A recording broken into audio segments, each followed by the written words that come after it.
to QC's Quick Chat, where we're excited to bring you conversations with leaders, employees, and drivers. I'm your host, Ara Kerr, Vice President of Driver Services and Marketing. And today, joining me, we have a guest that's extra special to me because I get the opportunity to work with him every single day. So without further ado, we'll ask for you to introduce yourself with your name, your title, how long you've been involved in transportation, and how long you've been with Quality Carriers. Sure. So my name is Otto. I'm the recruiting manager here at Quality Carriers. My journey started on January 2018 it was, so a little over 5 years ago.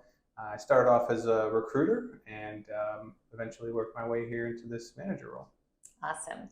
So one of the things we like to do is have a little icebreaker question. And so our icebreaker question is, if you were a driver, what would be the lane you choose and why? That's a tough one. I think there'd be part of the year where maybe I might want to be on the road a little bit more, but I would probably say either the local or maybe some of the dedicated freight. I think some of the dedicated stuff is real neat because you're working with just one specific customer, so you can kind of get into a rhythm. But I do like to stay home, so I would probably say the local or the dedicated freight.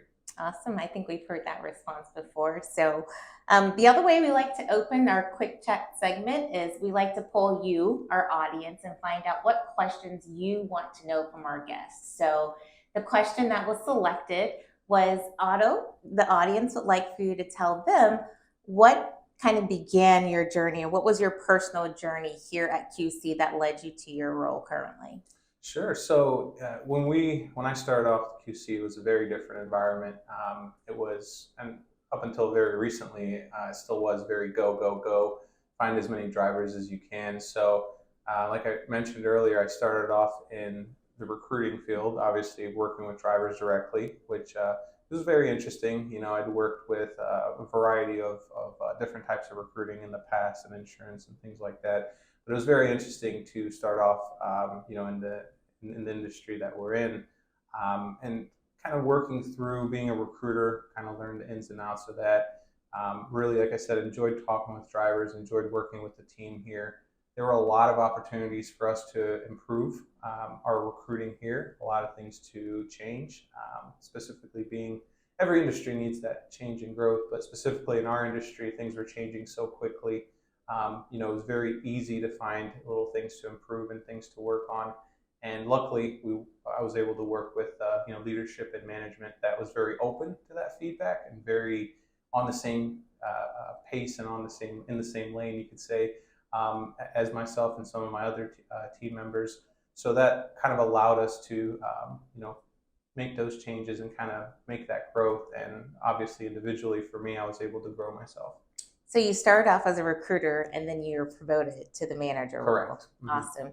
So now that we've gotten the icebreaker and your question out of the way, we'll jump right into our quick chat. So can you tell us a little bit more about what your role as the manager entails and what your team of recruiters look for when they're onboarding a driver? Yeah, so it's always something different. I'm sure every single day it's something different. Really, again, bringing it back to being lucky that I'm working with the people that I am. A lot of our issues tend to be, actually finding the right drivers and some of these little details in finding the drivers that we're looking for and the variety of markets that we're looking for.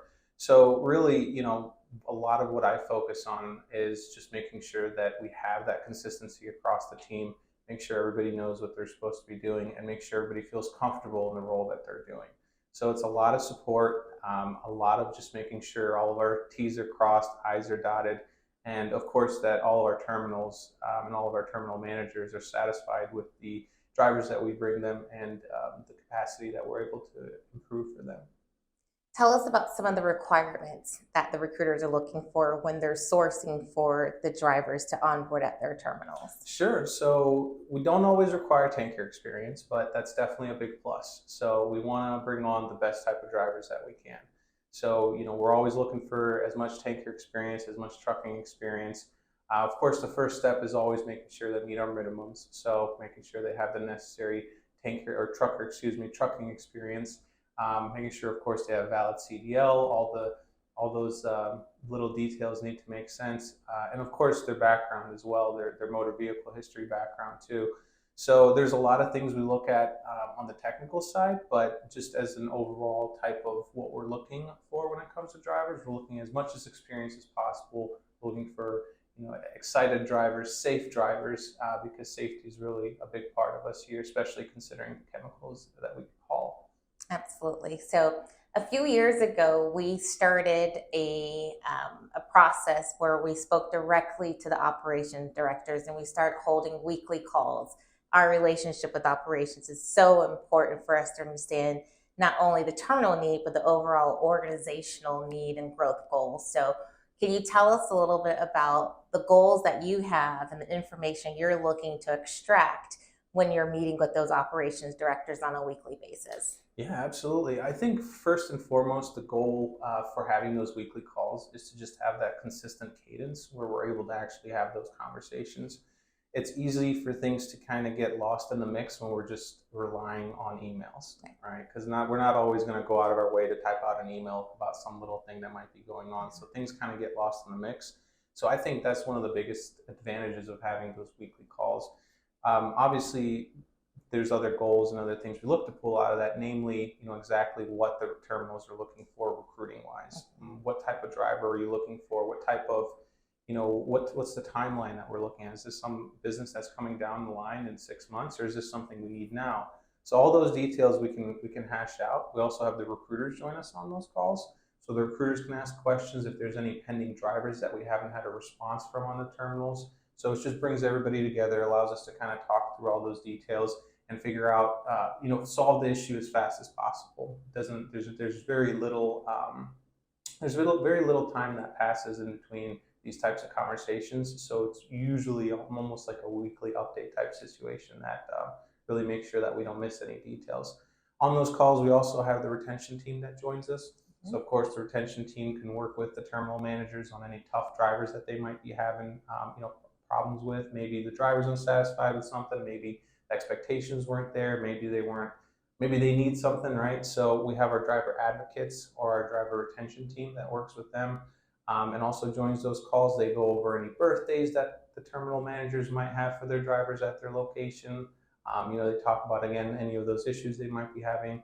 So we really bring everybody together in those calls. And my goal really is to just pull out as much information as I can from what the terminal is needing, and of course what we need to do on the recruiting side, which necessarily isn't always finding drivers. Sometimes we need to do a market analysis for the terminal manager, or sometimes we need to be that consultant and kind of lead them to the right path in terms of the offerings that they have. Sometimes offerings aren't good enough. Yeah. Sometimes offerings are great, and maybe we're not advertising enough. So make my long-winded response shorter. There's a lot of things we get to try to pull out of them, but my goal is to just make sure, first and foremost, we know those terminal needs.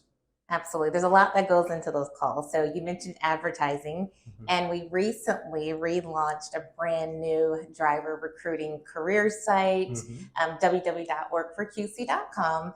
And so we really focused on the driver experience, the user experience while navigating that site. So there's the other side, that's the recruiter site, right? So tell us a little bit about what goes into the recruiters when they're looking to recruit from that digital space. So Indeed and the different websites that we're on, what goes into that for a recruiter?